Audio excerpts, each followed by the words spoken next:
দ্বিপাক্ষিক সিরিজে মাঠ কাঁপান, বড় মঞ্চে গেলে হয়ে যান বিড়াল। নিজেদের মাঠেও সুবিধা করতে পারেননি, ভালো বোলারের বিপক্ষে চোখে দেখেন সর্ষে ফুল।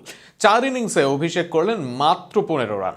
সর্বশেষ ম্যাচে তো অভিষেকের সাথে ব্যর্থ পুরো ভারত দলই। দক্ষিণ আফ্রিকার বোলিং তোপের কাছে তারা হেরে যায় 77 রানের বিশাল ব্যবধানে।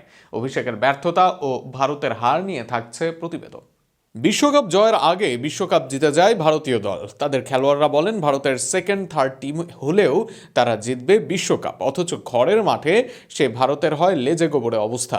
দ্বিপাক্ষিক সিরিজে দাপট দেখানো ভারতীয় ব্যাটসম্যানরা বড় মঞ্চে এসে দেখান তাদের আসল রূপ, আর তাতেই যা তা অবস্থা হয় তাদের।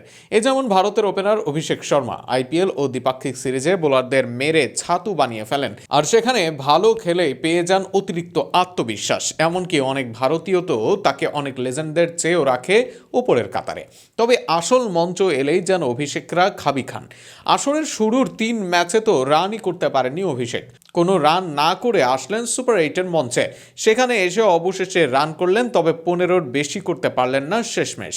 যেখানে কানাডার মতো দল দক্ষিণ আফ্রিকার বিপক্ষে করলে 156 রান, হারলো 56 রানে। সেখানে ভারত ঘরের মাঠে দক্ষিণ আফ্রিকার কাছে করলো মোটে 111 রান।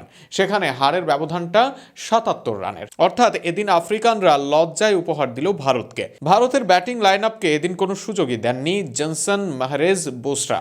একই সাথে ভারতকে বাস্তবতাও দেখিয়ে দিয়েছে দক্ষিণ আফ্রিকা। সহজ গ্রুপে পড়ে গ্রুপ চ্যাম্পিয়ন হয়ে এসেছে ভারত, তবে আসল জায়গায় এসে বেহাল দশা তাদের। বর্তমানে ভারতের সেমিফাইনাল যাওয়া নিয়েও আছে টানাটানি অবস্থা। অপরদিকে সিরিজ ও আইপিএল কাঁপান ভারতীয় ক্রিকেটাররা, তবে বিশ্বকাপ এলেই যেন ব্যর্থ হয়ে যান তারা।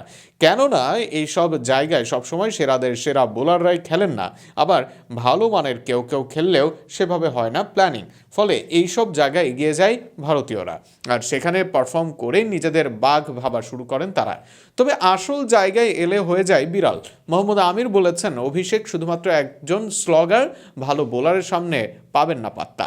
তখন আমিরের কথার সমালোচনা করেন অনেকেই, তবে এখনও আমিরের কথাটাই যেন হচ্ছে প্রতিফলিত।